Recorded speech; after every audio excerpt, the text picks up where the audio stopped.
mass-to-mass calculations, some prerequisites you should know are molar-mole calculations and balancing equations.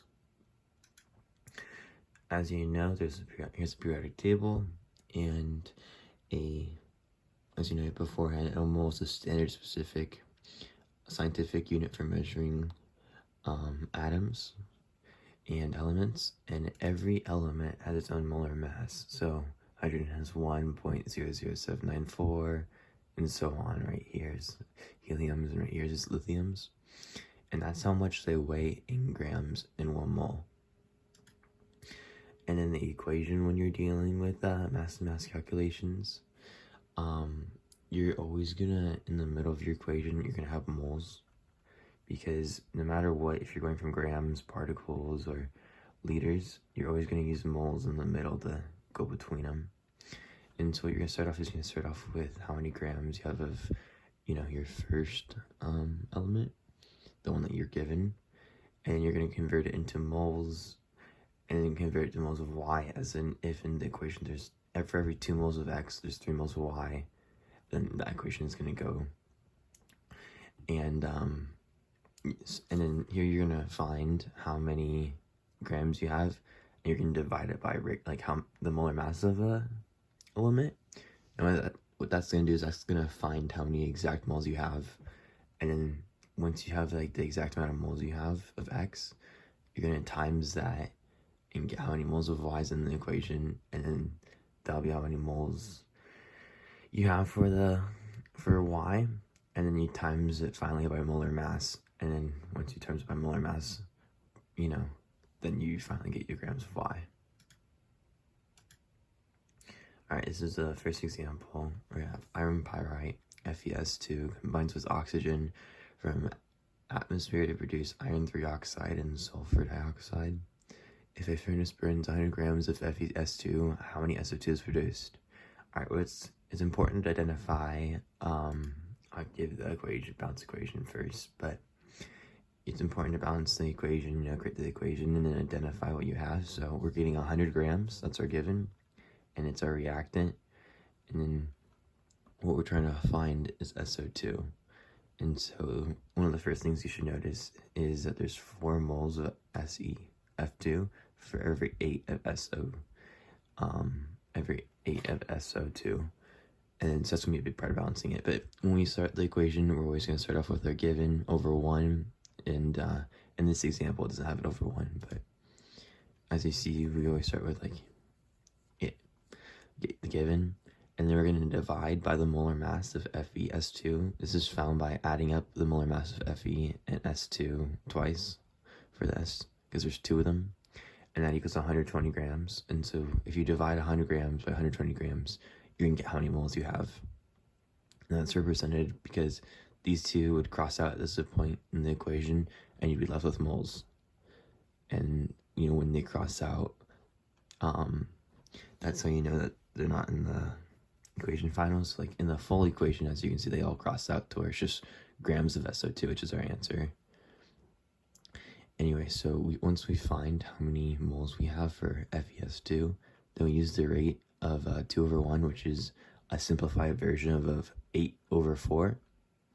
And what we're doing here is we're, dividing by 4 for how many moles we have, and then timesing basically by 8. And that's going to give us the rate of double of how many moles there are in the equation for this. And at the very last part, we're using the molar mass of SO2. We're timesing it by all those moles individually, because 1 mole equals 64. And so however many moles times 64 grams is going to get our end result of 107 grams of SO2.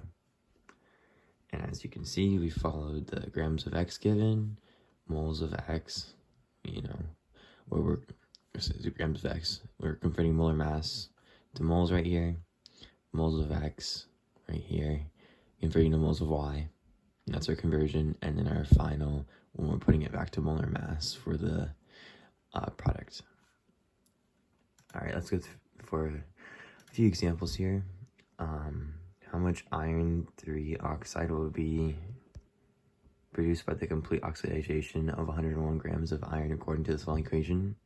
So we want to first start off by balancing the equation, and that's the balanced equation.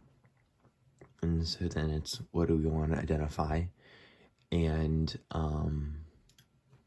what we want to, well, first we have also what we're given too. And so we have 101 grams of iron, and that's what we have right here. And we're trying to see how much iron oxide, so how much of this is produced. And so I would first notice that, reactant, product, and then we're going to divide by 4 and times by 2 to get that rate. However, though, first we need to find the moles, right? So we gotta divide by the molar mass of Fe. And so as you can see here, we divide by 55 times by 1 mole. And then this is where we're gonna bring down our 4 here and our 2 here. And it might simplify, but it'll be 2 over 4. And then once we have our rate, now all that's left to do is times the molar mass so you'll have 1 mole and the molar mass of 1 mole. And that's our full equation. If you put into your calculator correctly, it'll get 145 grams Fe2O3.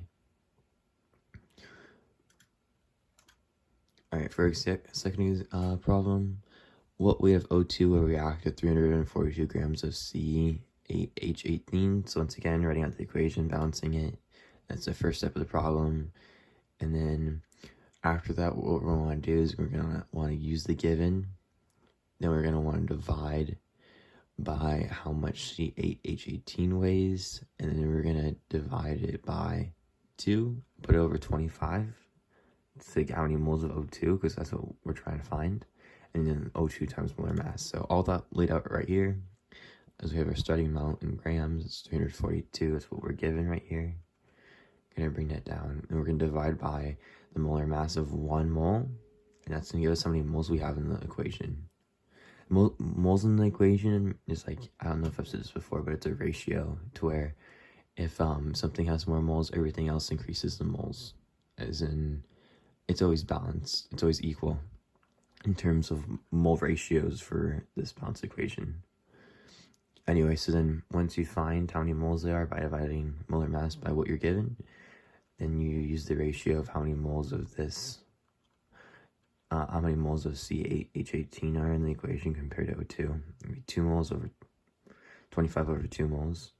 And what that's going to do is going to give you how many moles of O2 are in the equation for based on how many moles of C8H18 are in. And you're going to times by the molar mass of O2. And that's going to give you the final result of 1,206 grams of O2.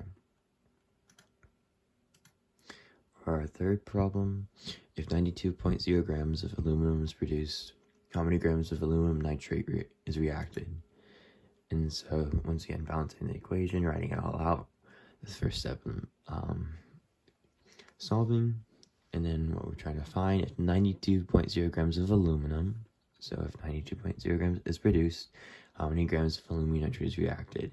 It's basically saying, if 92 grams of this is produced, how many grams of this is needed for that? And so what we always start first is we use our given, and we plug it in, and usually you put this over 1. But, it doesn't really matter as long as you just have it as the given. And then what we're going to do is we're going to divide by molar mass. Molar mass of 1Al is 26.98 times by 1. And then we're going to use the ratio, but we got lucky here because the ratio is 2 to 2. So that's going to simplify to 1, but it'll be 2 over 2. And then finally we're just timesing by the molar mass of all these elements added up. That's 212. And that's the full equation if you put into your calculator right. You'll get 726 grams AlNO3.